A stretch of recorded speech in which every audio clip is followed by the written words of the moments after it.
কারণ আল্লাহ রাব্বুল ইজ্জত কালামে পাকের মধ্যে আল্লাহ পাকের মাহবুব হওয়ার জন্য শর্ত করেছেন। আল্লাহ রাব্বুল ইজ্জত বলেন ওয়াত্তাবিউনি ইউহিব্বুকুমুল্লাহ, যে তোমরা যদি আল্লাহ পাকের মাহবুবিয়াত চাও, আল্লাহর কাছে প্রিয় হইতে চাও, তাহলে আমি নবীর অনুসরণ করো, আমার সুন্নতের ইত্তেবা করো।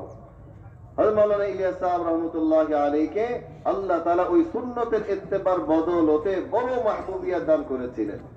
হযরত মাওলানা ইলিয়াস ইসমাইল সাহেব রাহমাতুল্লাহি আলাইহি নিজেকে ছুপানোর জন্য ওই বাংলাওয়ালি মসজিদ মানে ছোট্ট একটা কুটরিকে বলে, একটা বাংলো, ওই জামানার যিনি নবাব ছিলেন ওই এলাকার সুরাইয়া জান, তার একটা ছোট্ট কুটরি ছিল। ওই কুটরির মধ্যে যে ছোট মসজিদ ছিল, উনি লোকালয় লোকজন থেকে নিজেকে ছুপানোর জন্য ওই জায়গার মধ্যে নিজেকে মনোনিবেশ করেন, ওই জায়গার মধ্যে উনি সমর্পিত হন, ওই জায়গার মধ্যে নিজেকে ছুপায় রাখেন। এবং ওইখানের মধ্যে মোহতারাম ভাই দোস্তর আজিজও বলে সারা দুনিয়া থেকে বিচ্ছিন্ন হয়ে ইবাদত বন্দেগী, এবং ওই জায়গার মধ্যে উনি নিজেকে ওই জায়গা তার শখসিয়তকে ওইখানে উনি মিটায় দেন।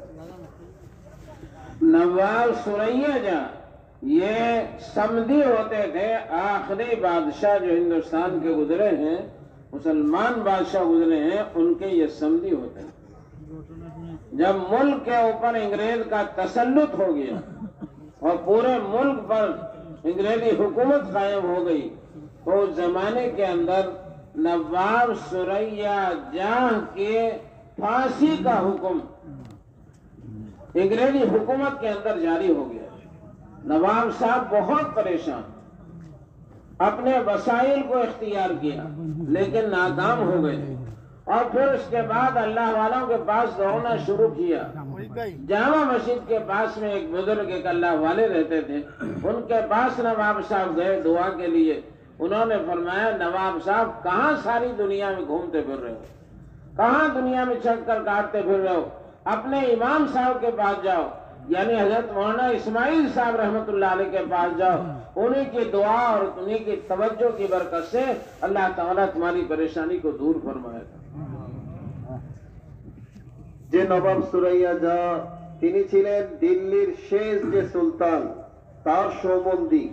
ইংরেজরা যখন হিন্দুস্তানের উপর তারা কবজা করে নেয়, হিন্দুস্তানের শাসন ক্ষমতা তাদের হাতে চলে যায়, তখন সুরাইয়া জা তাকে তারা ফাঁসির হুকুম দিয়ে দেয়, তার ফাঁসির হুকুম হয়ে যায়। তো সুরাইয়া জা সে বড় পেরেশান ছিল, ওই নবাব পেরেশান ছিল যে কিভাবে এটা থেকে বাঁচতে পারে। তার সমস্ত তদবিরকে সে এখতিয়ার করে, তার সমস্ত তদবিরকে সে ব্যবহার করে, কিন্তু কোনোভাবে সে ওই ফাঁসির আদেশ থেকে বাঁচার কোনো উপায় পাচ্ছিল না। এরপরে সে বুজুর্গানে কেরামের কাছে দোয়ার জন্য ঘুরতেছিল, বিভিন্ন বুজুর্গানে দিনের কাছে যাচ্ছিল। এক বুজুর্গ তাকে বললো যে আরে তুমি কোথায় দৌড়াইতেছ, তুমি তোমার মসজিদের যে ইমাম মাওলানা ইসমাইল সাহেব রহমতুল্লাহ আলাইহি বলে তুমি তোমার ওই ইমাম সাহেবের কাছে দোয়া চাও, আল্লাহ যদি তোমাকে বাঁচানোর ফয়সালা করেন তাহলে এই ইমাম সাহেবের নেক দোয়া এবং তার তাওয়াজ্জুর দ্বারা তুমি বাঁচতে পারো। नवाब साहब अपने बंगले में तशरीफ लाए, हाजिर हुए और हजरत मौलाना इस्माइल साहब रहमतुल्लाह अलैह को बुलाया और तमाम दरवाजे बंद कर दिए। और हजरत मौलाना इस्माइल साहब रहमतुल्लाह अलैह से उन्होंने अर्ज किया कि हजरत मेरी परेशानी आपको मालूम है, आप जानते हैं मैं कितना परेशान हूँ, मेरे लिए फांसी का हुक्म हो चुका है, आप मेरे लिए दुआ और तवज्जो फरमाएं। अव्वलन तो हजरत मौलाना इस्माइल साहब रहमतुल्लाह अलैह ने तवाज़ु इख्तियार फरमाई और फरमाया कि नवाब साहब आप तो बड़े आदमी हैं, आपके तो बड़े वसाइल हैं, मैं क्या कर सकता हूँ, मैं तो आपका 2 पैसे का गोया इमाम हूँ, मैं आपके लिए क्या कर सकता हूँ, आपके तो वसाइल मौजूद। लेकिन नवाब साहब हजरत के कदमों में गिर गए कि हजरत जो कुछ भी है आप ही इस मसले के अंदर मेरी रहबरी फरमाएं, मेरे लिए दुआ फरमाएं, तवज्जो फरमाएं। तो नवाब साहब की जिंदगी कोई अच्छी जिंदगी नहीं थी, तरह तरह के गुनाह नवाब साहब की जिंदगी का हिस्सा बने हुए थे, तरह तरह के गुनाह के असबाब उनके घर के अंदर मौजूद थे। हजरत मौलाना इस्माइल साहब रहमतुल्लाह अलैह ने जलाल के अंदर नवाब साहब से फरमाया, नवाब साहब पीछे बैठिए और आपके मसले का हल ये है कि आप आज तक आपकी जितनी जिंदगी गुनाहों में गुजरी है, जो गुनाह आज तक आपसे सरजद हो गए हैं और जिस गलत जिंदगी को आज तक आप गुजार रहे हैं, आप अभी सच्ची और पक्की तौबा करें, अपने शराइत के साथ सच्ची और पक्की तौबा करें और आइंदा सच्ची पक्की तौबा करते रहें। यही आपका मसले का हल है, इसके अलावा कोई मसले का आपके हल मौजूद नहीं। ওই নবাব সাহেব মাওলানা ইসমাইল সাহেব রহমতুল্লাহ আলাইকে তার ওই মহলের মধ্যে ডেকে নিয়ে গেলেন এবং সমস্ত দরজা বন্ধ করে দিয়ে তার কাছে বললেন যে হযরত, আপনি আমার অবস্থা জানেন যে আমি কি পরিমাণ পেরেশানির মধ্যে গ্রেফতার, কি পরিমাণ পেরেশানির মধ্যে আমি আছি। এই পেরেশানি থেকে বাঁচার জন্য আপনি আমাকে একটা রাস্তা করে দেন, আপনার নেক দোয়া এবং তাওয়াজ্জু দ্বারা এখান থেকে বাঁচার জন্য আপনি আমার কোনো রাস্তা করে দেন। ইসমাইল সাহেব রহমতুল্লাহ আলাইহি প্রথমে বিনয় অবলম্বন করেন, তাওয়াজুর কারণে উনি বলেন যে ভাই, আপনি এত বড় নবাব, এত বড় আপনার শখসিয়াত, আপনার এত বড় ওয়াসাইল, আপনার এত বড় মাধ্যম, এত কিছু তদবিরাত আপনার কাছে আছে, আমি আপনার 2 পয়সার আমি একজন ইমাম, আমি আপনার জন্য কি করতে পারি। তখন ওই নবাব সাহেব তার কুরসি থেকে নেমে মাওলানা ইসমাইল সাহেব রহমতুল্লাহ আলাইহির পা ধরে উনি নিচে বসে গেলেন যে মাওলানা, আপনি যদি আমাকে না বাঁচান তাহলে এখান থেকে আমার বাঁচার কোনো রাস্তা নাই, আমাকে আপনি একটা বাঁচার রাস্তা করে দেন। তখন ইসমাইল সাহেব রহমতুল্লাহ আলাইহি বড় ধমকের সাথে বলেন যে আপনি দূরে সরেন, আপনি দূরে সরে বসেন। কেন? কারণ নবাবের জিন্দেগি তো এরকম নবাবী জিন্দেগি, যার জিন্দেগিতে কত গুনাহ নবাবের জিন্দেগিতে হয়ে গেছে, আর কত গুনাহ তার জিন্দেগির অংশ হয়ে গেছে, যেটা সে রোজানা এই গুনাহের মধ্যে লিপ্ত থাকে, আর গুনাহের কত ওয়াসাইল আর আসবাব নবাবের ঘরের মধ্যে আছে। তো ইসমাইল সাহেব রহমতুল্লাহ আলাইহি বলেন যে আপনি যদি আপনার এই বিপদ থেকে বাঁচতে চান, এই পেরেশানি থেকে মুক্তি চান, তাহলে আপনার জন্য একটাই রাস্তা যে আপনার অতীতের কৃত সমস্ত গুনাহ, এই সমস্ত গুনাহ থেকে আপনার তওবার যত শর্ত আছে, এই শর্তের সাথে সমস্ত গুনাহের উপর তওবা করতে হবে এবং এই গুনাহগুলিকে ভবিষ্যতে ছেড়ে দেওয়ার জন্য পাক্কা আজম ইরাদা করতে হবে, এটার উপর অনুতপ্ত হইতে হবে, তাহলে আপনি এই পেরেশানি থেকে মুক্ত হইতে পারেন। नवाब साहब ने जब ही हजरत के हाथ पर सच्ची और पक्की तौबा की और बराबर तौबा और इस्तिग़फ़ार का एहतमाम शुरू कर दिया, थोड़ा सा टाइम गुजरने के बाद वो फांसी का हुक्म खत्म हो गया, लेकिन जमीन जायदाद के जब्त होने का हुक्म आ गया कि नवाब साहब की सारी जमीन जायदाद को जब्त कर लिया जाए। नवाब साहब फिर हाजिर खिदमत हुए और अर्ज किया कि हजरत वो परेशानी तो दूर हो गई, मगर ये दूसरी परेशानी पैदा हो गई। हजरत मौलाना इस्माइल साहब रहमतुल्लाह अलैह ने फरमाया, नवाब साहब मैं आपको बता चुका हूँ, आपके मसले का हल सच्ची पक्की तौबा और इस्तिग़फ़ार का एहतमाम ही है, इसके अलावा आपके मसले का कोई हल नहीं है। आप बराबर अपने तौबा और इस्तिग़फ़ार के अंदर लगे रहें, अपने गुनाहों पर रोते रहें, अल्लाह ताला से अपने गुनाहों की माफी मांगते रहें और आइंदा के लिए अपनी जिंदगी को एक अच्छी जिंदगी बनाने की फिक्र और कोशिश करते रहें, इसके अलावा आपके मसले का कोई हल नहीं है। चुनांचे नवाब साहब ने उसका एहतमाम किया और कुछ दिन के अंदर वो आर्डर और हुक्म भी खत्म हो गया। ইসমাইল সাহেব রহমতুল্লাহ আলাইহি যখন নবাবকে এই কথা বললেন যে তওবা ইস্তেগফার ছাড়া বাঁচার কোনো রাস্তা নাই, তখন ওই নবাব তিনি সচ্চা দিলে তওবা করা শুরু করলেন, আল্লাহর কাছে অনুতপ্ত হইলেন, নিজের গুনাহের জন্য মাফ চাইলেন এবং এটার উপর উনি লাগাতার মাফ চাইতে থাকলেন, লাগাতার ইস্তেগফার করতে থাকলেন এবং অনুতপ্ত হইলেন। তো যখন উনি ইস্তেগফারের উপর মজবুত হয়ে গেলেন, কিছুদিন পরে হুকুম আসলো যে নবাবের উপর যে ফাঁসির আদেশ ছিল, এই ফাঁসির আদেশকে তার উপর থেকে রহিত করে দেওয়া হয়েছে, এই আদেশকে উঠায় নেওয়া হয়েছে। এই ফাঁসির আদেশ তো তার উপর থেকে উঠায় নেওয়া হইল। এরপরে আরেক আদেশ আসলো যে তার উপর ফাঁসি তো উঠায় নেওয়া হয়েছে, কিন্তু তার সমস্ত সম্পত্তিগুলি এগুলি সরকারের অধীনে নিয়ে যাওয়া হবে, ইংরেজরা দখল করে নিবে, এই সম্পত্তিগুলি তার কাছ থেকে ছিনিয়ে নিবে। তখন উনি আবার ইসমাইল সাহেব রহমতুল্লাহর কাছে এসে বললেন যে হযরত, আরেক বিপদ আসলো, এই বিপদ থেকে আমাকে বাঁচার রাস্তা বলে দেন।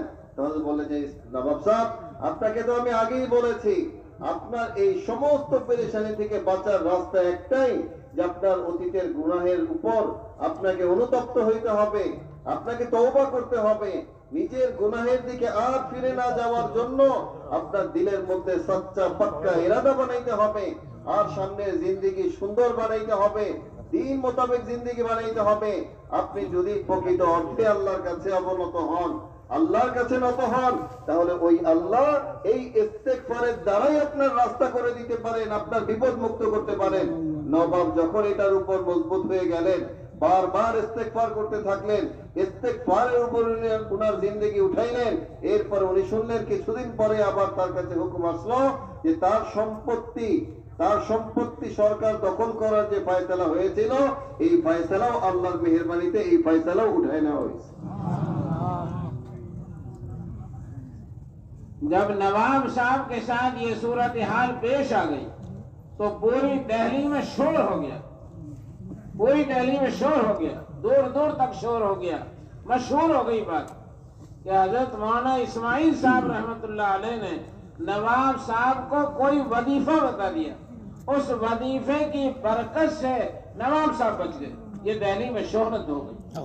हजरत मौलाना इस्माइल साहब रहमतुल्लाह अलैह के एक बेतकल्लुफ दोस्त थे, एक साथी थे, वो नवाब से वो हजरत से मिलने के लिए आए और उन्हें हजरत मौलाना इस्माइल साहब रहमतुल्लाह अलैह से अर्ज किया, मौलाना इस्माइल साहब, नवाब साहब को आपने कौन सा वजीफा बता दिया था जिसकी बरकत से नवाब साहब बच गए?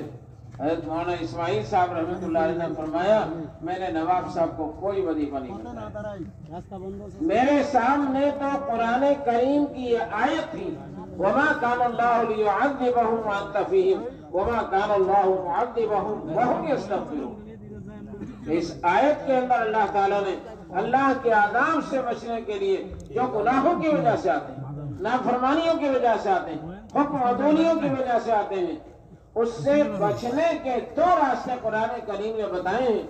उनमें से एक रास्ता तो अब मौजूद नहीं रहा, लेकिन दूसरा रास्ता तौबा और इस्तिग़फ़ार वाला कयामत तक या क़ुर्बे कयामत तक के लिए मौजूद है। इसलिए मैंने नवाब साहब को कुरान करीम की इसी आयत की तरफ मुतवज्जे कर दिया था, उन्होंने उसका एहतमाम किया, अल्लाह ताला ने अपने वादे के मुताबिक उनकी परेशानियों को दूर फरमाया। যখন নবাব সাহেব তার বিপদ থেকে বেঁচে গেলেন, পেরেশানি মুক্ত হয়ে গেলেন, তখন পুরা দিল্লিতে এই ঘটনা মশহুর হয়ে গেল, এই ঘটনার প্রচার হয়ে গেল যে মাওলানা ইসমাইল সাহেব রহমতুল্লাহ আলাইহি উনার এক ওজিফার বরকতে এই দিল্লির নবাব সে তার বিপদ থেকে মুক্ত হয়ে গেছে। চতুর্দিকে মানুষের মুখে মুখে এই আওয়াজ ছড়ায় পড়লো যে নবাবের মতো ব্যক্তি মাওলানা ইসমাইল সাহেব রহমতুল্লাহ এর এক ওজিফা পড়ে সে বিপদ থেকে বেঁচে গেছে। তো চতুর্দিকে এই ঘটনা ছড়ায় পড়লো। তখন ইসমাইল সাহেব রহমতুল্লাহ এর একজন বেতাকাল্লুফ বন্ধু, তার একজন অন্তরঙ্গ বন্ধু তাকে জিজ্ঞেস করলেন যে মাওলানা, আপনি এমন কি ওজিফাই নবাবকে শিখাই দিলেন যে নবাব এত বড় বিপদ থেকে বেঁচে গেল? মাওলানা ইসমাইল সাহেব রহমতুল্লাহ আলাইহি বললেন যে আমি তাকে কোনো ওজিফা শিখাই দেই নাই, আমি তো তাকে আল্লাহ রাব্বুল ইজ্জাতের ওই আয়াতের দিকে মুতাওয়াজ্জো করেছি, ওই আয়াতের দিকে তাকে রাস্তা দেখিয়েছি যে আয়াতের মধ্যে আল্লাহ তাআলা মানুষকে বাঁচার রাস্তা, তার আযাব থেকে বাঁচার রাস্তা বলে দিয়েছেন। ওমা কানাল্লাহু মুআযিবাহুম ওয়া আনতা ফীহিম ওমা কানাল্লাহু লিউআযিবাহুম ওয়া আনতা ফীহিম ওয়া মুআযিবাহুম ওয়া হুম ইস্তাগফিরুন। যে আল্লাহ তাআলা নবী যতক্ষণ থাকেন ততক্ষণ আল্লাহ তাআলা তাদেরকে আযাব দিবেন না, এই রাস্তা তো বন্ধ হয়ে গেছে। কিন্তু বলে দ্বিতীয় যে রাস্তা, যে তারা যদি বাঁচতে চায়, তাদের গুনাহের কারণে যে বিপদ তাদের উপর আসছে, তাদের কৃত অপরাধের কারণে যে বিপদ পেরেশানি তাদের উপর আসছে, এই পেরেশানি থেকে যদি তারা বাঁচতে চায় তাহলে কিয়ামত পর্যন্ত নুসখা, কিয়ামত পর্যন্ত তাদের জন্য হল, তাদের মাসলার মুক্তি এটার মধ্যে যে তারা তওবার প্রকৃত অর্থের সাথে, তওবার শারায়েতের সাথে তারা তওবার মধ্যে আসে, ইস্তেগফারের মধ্যে আসে, নিজের গুনাহের উপর অনুতপ্ত হয়, তারা আল্লাহর দিকে মুতাওয়াজ্জো হয়, গুনাহ না করার পাক্কা ইরাদা করে, গুনাহকে ছেড়ে দেয়, তাহলে আল্লাহ তাআলা যে কোনো বিপদ থেকে তাদেরকে মুক্ত করে দিবেন। আমি তো ওই নুসখাই নবাবকে দেখাই দিছি।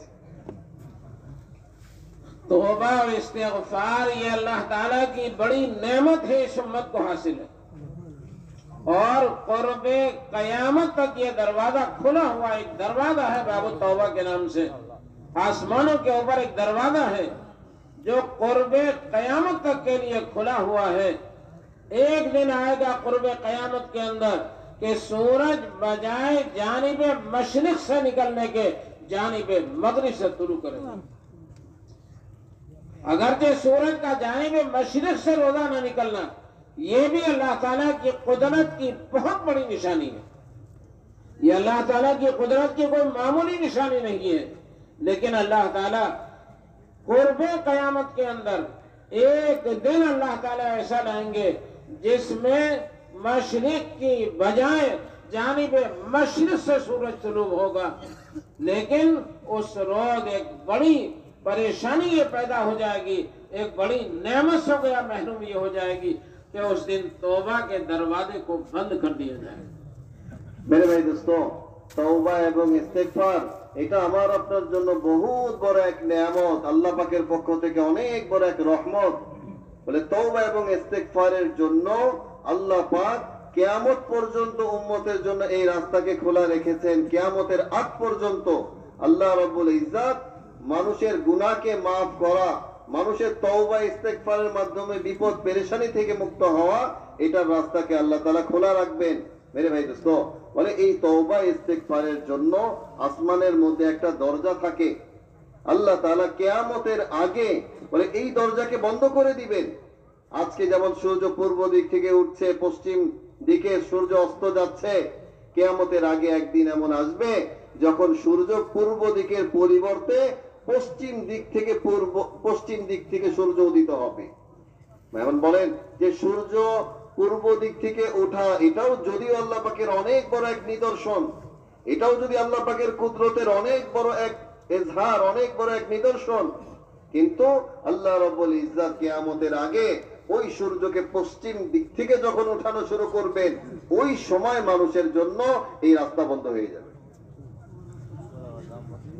हमारे यहाँ एक बड़े आलिम हिंदुस्तान के, उन्होंने मुझसे बताया, बल्कि बयान में वो कह रहे थे, मैंने खुद भी पूछा उनसे, उन्होंने बताया कि मेरा एक मुल्क के अंदर जाना हुआ और वहाँ एयरपोर्ट के ऊपर वहाँ के साइंसदान लोगों ने एक लाइन लिख रखी थी, वहाँ के साइंसदानों ने एक लाइन लिख रखी थी कि किसी भी वक्त में सूरज जानिबे मगरिब से तुलू हो सकता है।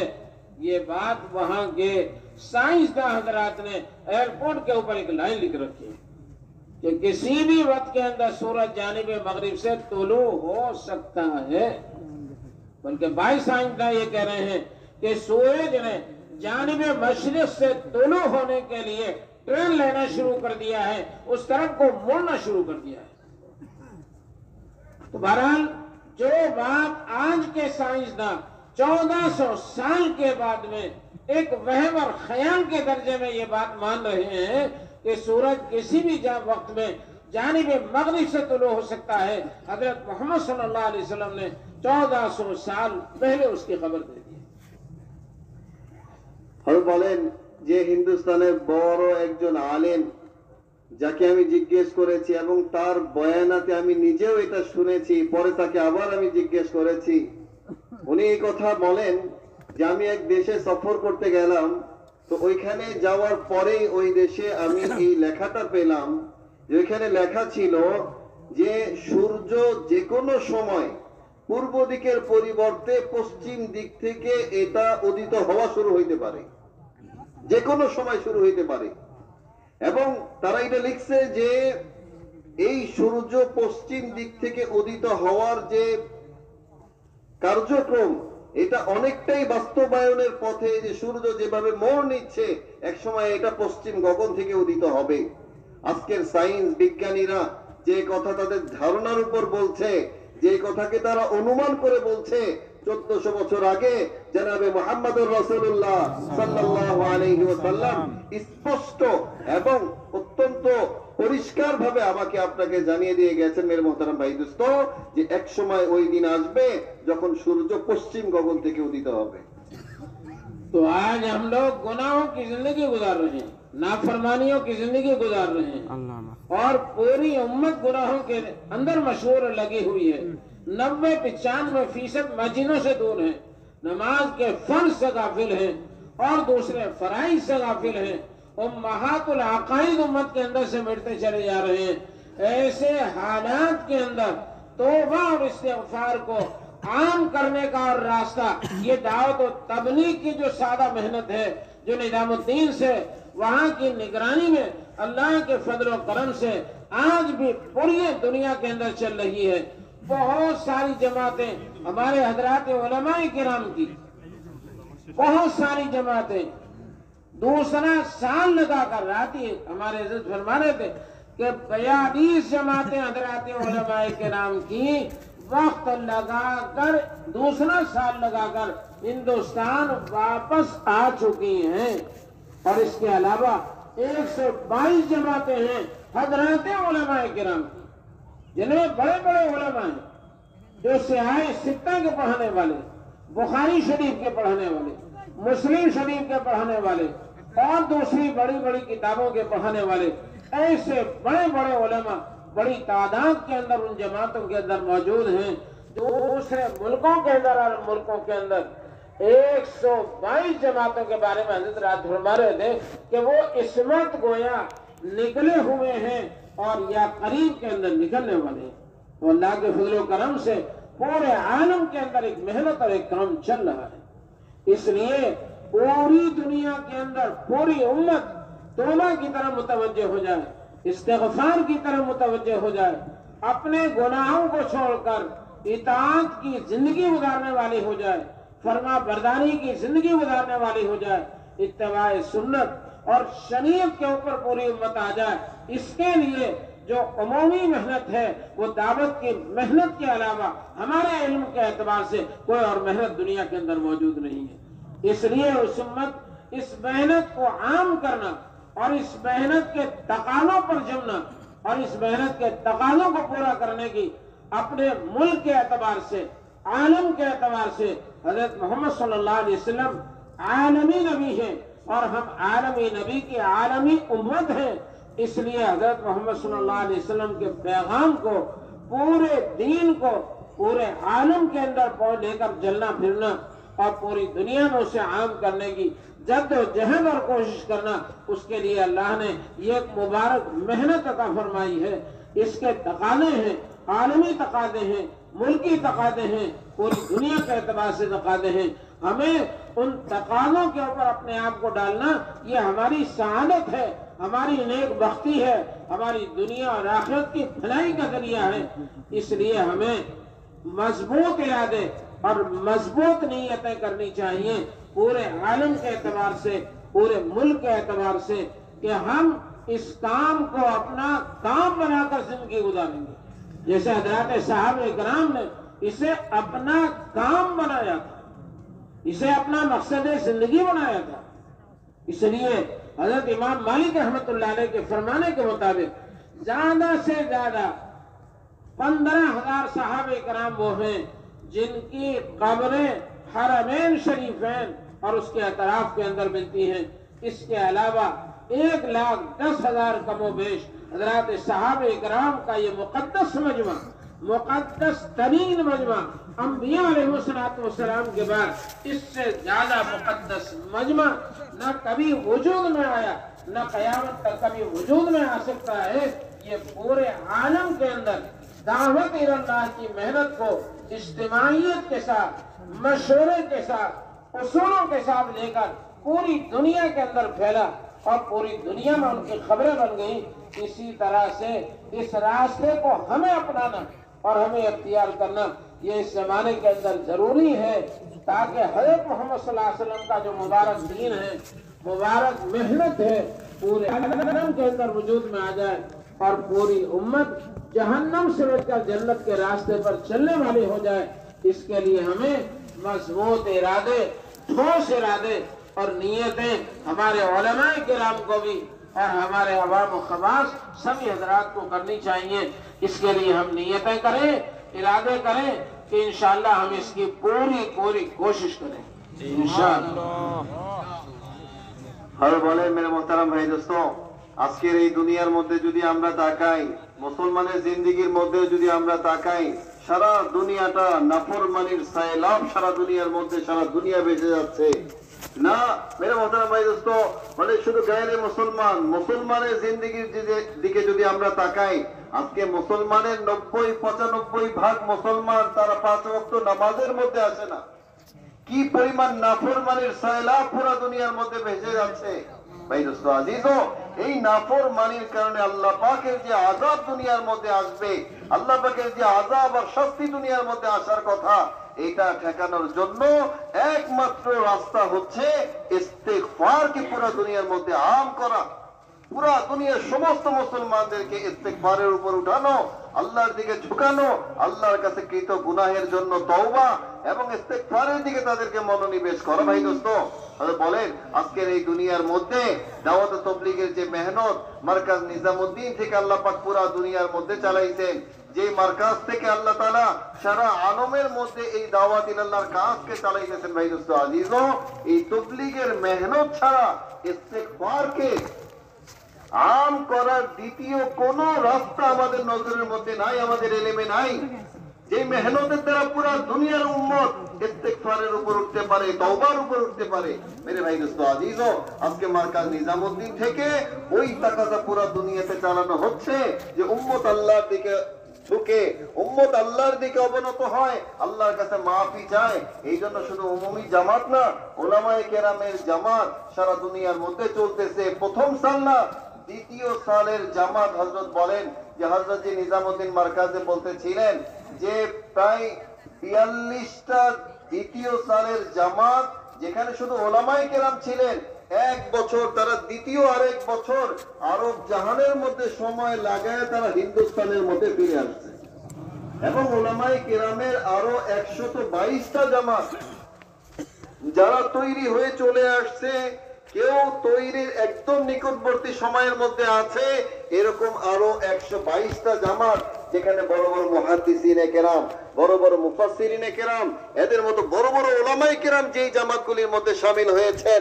আজকে উলামায়ে কেরাম উমুমি এই মেহনতকে নিজেদের মধ্যে নিয়েছেন, নিজেরা এই মেহনতকে আপনাইয়েছেন এবং এই মেহনতকে নিয়ে পুরো দুনিয়াতে ফিরতেছেন ভাই দোস্ত আর আজিজ। এই জন্য বলে আমার আপনার জন্য এই মেহনত, এই দাওয়াত তাবলীগের কাজ, এটা জিম্মাদারি। এই মেহনতকে নিজেদের কাজ বানাইতে হবে, এটা আমার জিন্দেগির মাকসাদ, মাকসাদ বলে আমাকে এই কাজ করতে হবে। সাহাবায়ে কেরাম রাদিয়াল্লাহু তাআলা আনহুম আজমাইন, ওনারা যেমন এই কাজকে নিজেদের কাজ বানিয়েছিলেন, আমাকে ভাই দোস্ত আর আজিজ এই দাওয়াত তাবলীগের তাকাজাগুলিকে, আমার মহল্লার তাকাজা, আমার জেলার তাকাজা, আমার দেশের তাকাজা, এবং আমরা যেহেতু সাইয়্যিদুল আম্বিয়া ওয়ালা উম্মত, শেষ নবীর উম্মত, পুরা দুনিয়ার সমস্ত তাকাজাগুলিকে সামনে রেখে ভাই দোস্ত আমাকে আপনাকে তৈরি হইতে হবে। সারা জাহানের জন্য আজকে আমার আপনার কদমকে ফেলানোর জন্য আমাকে আপনাকে আগে বাড়তে হবে। ইমাম মালিক রাহমাতুল্লাহি আলাইহি সাহাবায়ে কেরামের জিন্দেগির ওই ওয়াকিয়াগুলি উনি হিসাব করে বলেন যে সাহাবায়ে কেরাম রাদিয়াল্লাহু তাআলা আনহুম আজমাইন, ওনাদেরকে রাসূলুল্লাহ সাল্লাল্লাহু আলাইহি ওয়াসাল্লাম জিন্দেগির মাকসাদ চিনাইছেন যে উম্মত কেন পয়দা হইছে, এই উম্মতের জিন্দেগির মাকসাদ কি। উনি বলেন যে 15,000 সাহাবীর কবর, প্রায় 15,000 সাহাবীর কবর মক্কা মদিনা হিজাজের মধ্যে পাওয়া যাবে। আর সমস্ত সাহাবা প্রায় 1,00,000 সাহাবায়ে কেরাম, তারা তাদের জিন্দেগির মাকসাদকে ভাই দোস্ত আজিজ এই মেহনতকে যখন জিন্দেগির মাকসাদ বানিয়েছেন, এই মেহনতের উপর সারা দুনিয়ার মধ্যে দিন জিন্দা হয়ে যায়। পুরা দুনিয়ার উম্মত জাহান্নামের আগুন থেকে বাঁচে, এক একজন উম্মতি আল্লাহ পাকের আযাব থেকে বাঁচে, এই মাকসাদকে সামনে রেখে মেরে ভাই দোস্ত আর আজিজ সাহাবায়ে কেরাম পুরা দুনিয়ার মধ্যে ছড়ায় পড়ছেন আর পুরা দুনিয়ার মধ্যে তাদের কবরগুলিকে বানাইছেন। মেরে ভাই দোস্ত আমার আপনার জিন্দেগির মাকসাদ ওই একই মাকসাদ, যেই মাকসাদ নিয়ে সাহাবায়ে কেরাম বলে ওনাদের ব্যাপারে বলা হয় যে না ওনাদের মতো এরকম পবিত্র, না ওনাদের মতো এরকম মুকাদ্দাস জামাত না অতীতে আসছে না পরবর্তীতে কোনোদিন আসবে, এরকম মুকাদ্দাস জামাত এই দ্বীনের জন্য মেরে ভাই দোস্ত পুরা দুনিয়ার কোনায় কোনায় তাদের কবরগুলিকে বানাইছেন ভাই দোস্ত। আজকে ওই দিন আমার আপনার সামনে, ওই দিনের মেহনত আমার আপনার সামনে ভাই দোস্ত। আজকে আমাকে ওই পাক্কা আজম আর ইরাদা করতে হবে যে এই দিনের তাকাজা নিয়ে রাসূল পাক সাল্লাল্লাহু আলাইহি ওয়াসাল্লামের যে আমানত, সাহাবায়ে কেরামের কোরবানির বদৌলতে আজকে আমাদের কাছে আসছে। এই আমানতকে নিয়ে বলে এই আমানতকে, এই কাজকে আমি আমার জিন্দেগির মাকসাদ বানাবো, যেটা আমার কাজ, এই কাজের জন্য আমি দুনিয়াতে আসছি। আর এই কাজের তাকাজা নিয়ে আমি সারা আলমের মধ্যে ফিরবো, পুরা দুনিয়ার প্রত্যেকটা তাকাজা নিয়ে সারা দুনিয়ার মধ্যে চলবো। এবং সারা দুনিয়াতে চলতে চলতে সাহাবায়ে কেরাম যেভাবে তাদের কবরকে পুরা দুনিয়াতে বানিয়েছেন, আমরাও আল্লাহ পাকের রাস্তায় দূর এবং দেরের মধ্যে চলতে চলতে সারা দুনিয়ার কোনায় কোনায় আমাদের কবর বানাবো। এই জন্য তৈরি আছি তো ভাই ইনশাআল্লাহ? এজন্য হযরত যে তাকাজা আপনাদের সামনে পেশ করেছেন ভাই দোস্ত, বলে মাগরিবের পরে বহুত আহাম এবং গুরুত্বপূর্ণ কথা হবে। আমরা আমাদের দিল থেকে ইরাদা জাহির করব এবং এখন থেকে আমরা ভাই দোস্ত নিজেদেরকে ইস্তেগফারের মধ্যে লাগাই। আল্লাহ তাআলা আমাদের সবার ইরাদাকে